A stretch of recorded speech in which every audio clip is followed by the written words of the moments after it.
हे बघा, चला मैत्रिणींनो, आपण आज पालक पराठे करणार आहोत. त्यासाठी आता पालक उकडून घेतली, कोथिंबीर चिरून घेतली, हळद आणि मिरची लसूण बारीक करून घेतला, मीठ, गव्हाचं पीठ आणि ज्वारीचं पीठ घट्ट गोळा मळायचा आणि लाटून करायचं ते आपल्याला. हे अशा प्रकारे आता आपण पीठ मळून घेऊ.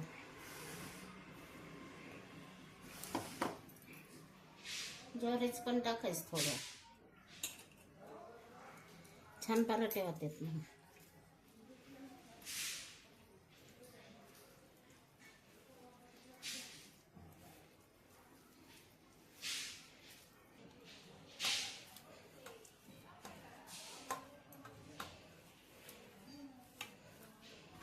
आता अशा प्रकारे आपण हे पीठ मळून घेतलेले घट्ट पीठ मळायचं.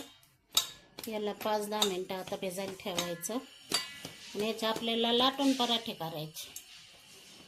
चांगले खुसखुशीत लागत आहेत, कुरकुरीत लागत आहेत. दह्याबरोबर गोळाबरोबर खायचे.